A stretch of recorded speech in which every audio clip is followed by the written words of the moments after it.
안녕하세요. 굿모닝 화천 뉴스 이경미입니다. 2020년 9월 마지막 주 소식 시작하려고 하는데요. 건강한 추석 연휴 보내고 계십니까?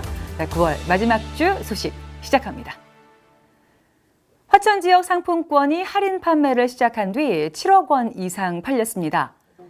화천군에 따르면 지난 14일부터 지역 농협을 통해 상품권 10% 할인 판매를 시작한 뒤 모두 7억 원 넘게 팔렸다고 하는데요.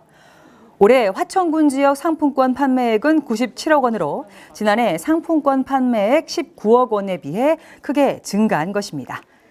화천군은 긴급 재난지원금 등으로 63억 원이 지급된 것이 상품권 판매액 증가의 주요 원인이라고 밝혔습니다.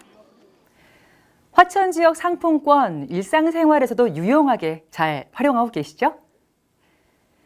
추석 연휴 귀성자제로 홀로 남겨진 노인 등 취약계층들을 위해 화천군이 특별 대책에 나섰습니다. 화천군은 연휴를 전후해 지원이 필요한 가구가 발생할 경우 사례관리사가 군청 담당 부서에 직접 보고할 수 있는 핫라인을 구축한다고 밝혔습니다. 이는 읍면사무소를 통할 경우 필요 조치가 지연될 수 있다는 우려 때문인데요. 아울러 정부나 지자체 지원을 받지 못하는 일반 군민들이 곤란을 겪을 것에 대비해 사회복지 공동모금회 등 민간단체와 연계하기로 했습니다. 명절 연휴에 취약계층에 대한 보살핌이 더욱 각별해야 할 것 같습니다.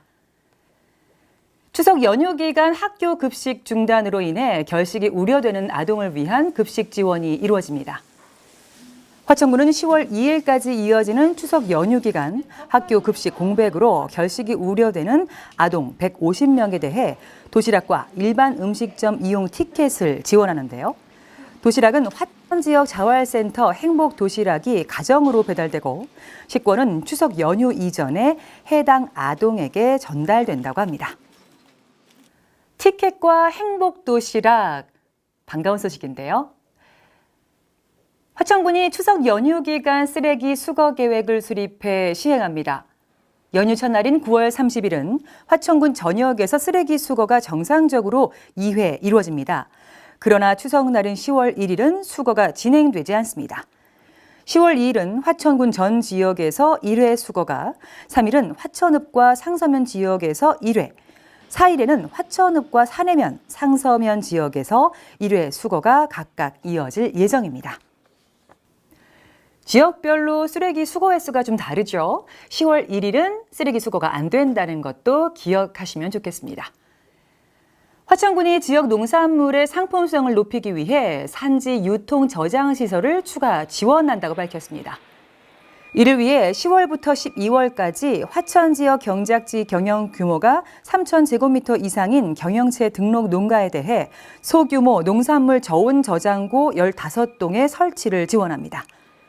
이와 함께 다음 달부터 연말까지 채소와 약초, 특작 재배 농가를 대상으로 농특산물 건조기 15대를 필요 농가에 지원할 계획입니다. 저장시설의 추가 지원 사업은 언제 전해드려도 기분이 좋습니다. 지난 겨울 예상치 못한 많은 비로 차질을 빚었던 화천 산천어 축제가 올해는 코로나19 여파로 개최 여부가 불투명한 상황입니다. 화천군은 9월 28일 내년 산천어 축제 운영 방향을 논의했지만 코로나19 확진자가 지속적으로 발생하고 있어서 다음 달 상황을 더 지켜본 뒤 개최 여부를 결정하기로 했습니다. 화천군은 일단 당초 계약한 산천어 190톤을 절반 정도로 줄이고 개최나 취소 결정에 따른 대책을 검토하고 있습니다. 9월 마지막 주 전해드린 굿모닝 화천 뉴스는 여기까지입니다. 추석 연휴 건강하게 보내세요. 송편도 꼭꼭 씹어 드시고요. 가족이 혹시 멀리 있어도 마음만큼은 풍성한 한가위 되시길 바랍니다. 저는 다음 주 10월 첫 번째 뉴스로 찾아오겠습니다. 고맙습니다.